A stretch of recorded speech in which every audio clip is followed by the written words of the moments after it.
Chapter 3. The Age of Legends. We should be startled if we were quietly reading a prosaic modern novel, and somewhere in the middle it turned without warning into a fairy tale. We should be surprised if one of the spinsters in Cranford, after tidily sweeping the room with a broom, were to fly away on a broomstick. Our attention would be arrested if one of Jane Austen's young ladies, who had just met a dragoon, were to walk a little further and meet a dragon. Yet something very like this extraordinary transition takes place in British history at the end of the purely Roman period. We have to do with rational and almost mechanical accounts of encampment and engineering, of a busy bureaucracy and occasional frontier wars, quite modern in their efficiency and inefficiency. And then all of a sudden we are reading of wandering bells and wizard lances, of wars against men as tall as trees or as short as toadstools. The soldier of civilization is no longer fighting with Goths but with goblins. The land becomes a labyrinth of fairy towns unknown to history. And scholars can suggest but cannot explain how a Roman ruler or a Welsh chieftain towers up in the twilight as the awful and unbegotten Arthur. The scientific age comes first, and the mythological age after it. One working example, the echoes of which lingered till very late in English literature, may serve to sum up the contrast. The British state, which was found by Caesar, was long believed to have been founded by Brutus. The contrast between the one very dry discovery and the other very fantastic foundation has something decidedly comic about it, as if Caesar's et tu, Brute might be translated, "What, you hear?" But in one respect, the fable is quite as important as the fact. They both testify to the reality of the Roman foundation of our insular society, and show that even the stories that seem prehistoric are seldom pre-Roman. When England is Elfland, the elves are not the Angles. All the phrases that can be used as clues through that tangle of traditions are more or less Latin phrases, and in all our speech there was no word more Roman than romance. The Roman legions left Britain in the 4th century. This did not mean that the Roman civilization left it, but it did mean that the civilization lay far more open both to admixture and attack.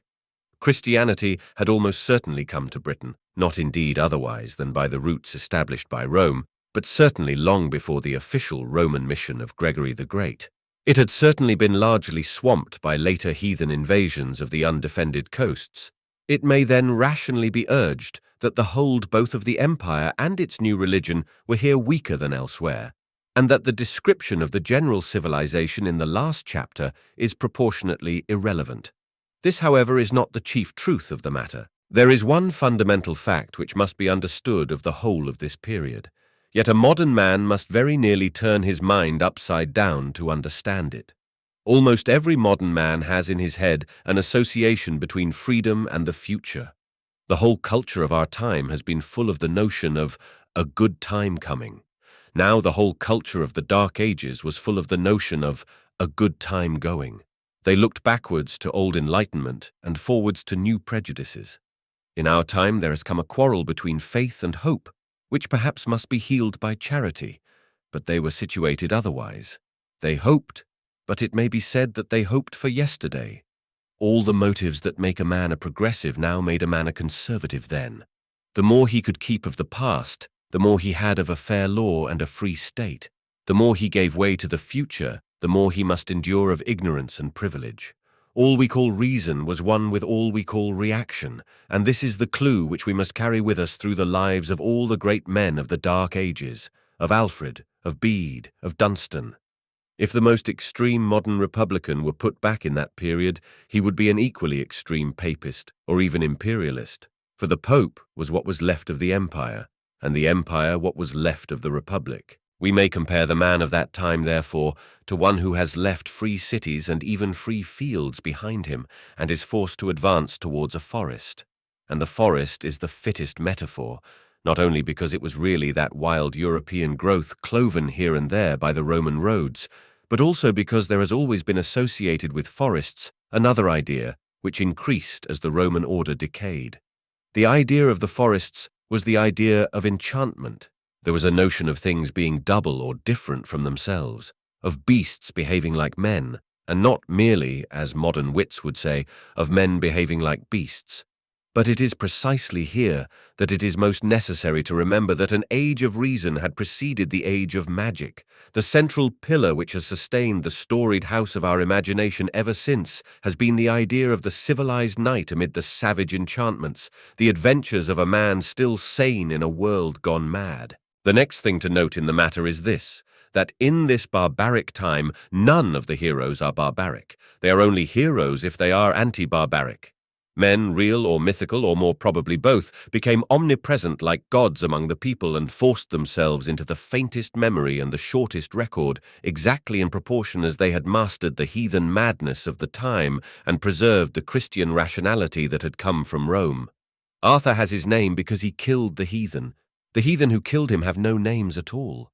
Englishmen who know nothing of English history, but less than nothing of Irish history, have heard somehow or other of Brian Boru, though they spell it Boru, and seem to be under the impression that it is a joke.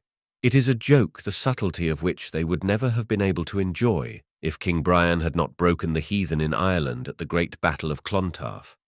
The ordinary English reader would never have heard of Olaf of Norway if he had not preached the gospel with his sword, or of the Chid if he had not fought against the Crescent. And though Alfred the Great seems to have deserved his title even as a personality, he was not so great as the work he had to do.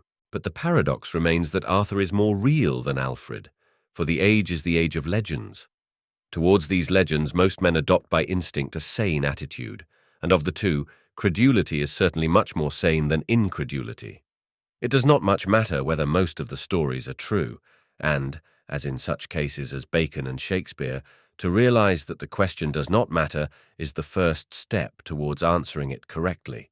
But before the reader dismisses anything like an attempt to tell the earlier history of the country by its legends, he will do well to keep two principles in mind, both of them tending to correct the crude and very thoughtless skepticism which has made this part of the story so sterile. The 19th century historians went on the curious principle of dismissing all people of whom tales are told and concentrating upon people of whom nothing is told. Thus, Arthur is made utterly impersonal because all legends are lies. But somebody of the type of Hengist is made quite an important personality, merely because nobody thought him important enough to lie about. Now, this is to reverse all common sense. A great many witty sayings are attributed to Talleyrand which were really said by somebody else.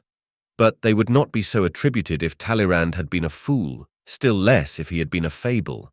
That fictitious stories are told about a person is, 9 times out of 10, extremely good evidence that there was somebody to tell them about.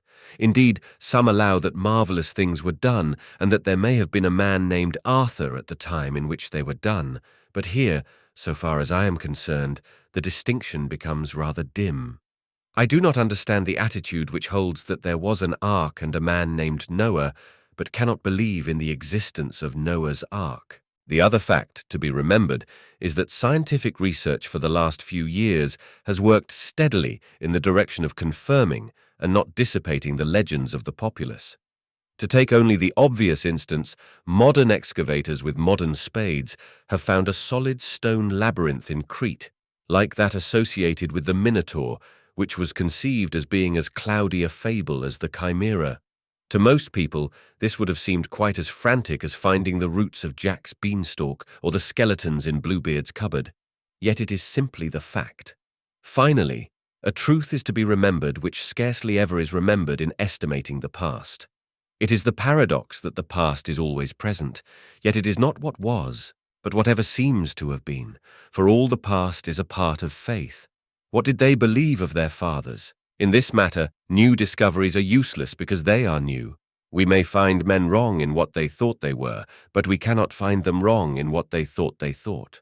It is therefore very practical to put in a few words, if possible, something of what a man of these islands in the Dark Ages would have said about his ancestors and his inheritance. I will attempt here to put some of the simpler things in their order of importance, as he would have seen them, and if we are to understand our fathers who first made this country anything like itself, it is most important that we should remember that if this was not their real past, it was their real memory. After that blessed crime, as the wit of mystics called it, which was for these men hardly second to the creation of the world, St. Joseph of Arimathea, one of the few followers of the new religion who seem to have been wealthy, set sail as a missionary, and after long voyages came to that litter of little islands which seemed to the men of the Mediterranean something like the last clouds of the sunset. He came up upon the western and wilder side of that wild and western land and made his way to a valley which through all the oldest records is called Avalon, something of rich rains and warmth in its westland meadows, or something in some lost pagan traditions about it, made it persistently regarded as a kind of earthly paradise. Arthur, after being slain at Lyonnesse, is carried here as if to heaven. Here the pilgrim planted his staff in the soil, and it took root as a tree that blossoms on Christmas Day. A mystical materialism marked Christianity from its birth. The very soul of it was a body. Among the Stoical philosophies and Oriental negations that were its first foes, it fought fiercely, and particularly for a supernatural freedom to cure concrete maladies by concrete substances. Hence, the scattering of relics was everywhere like the scattering of seed. All who took their mission from the divine tragedy bore tangible fragments which became the germs of churches and cities.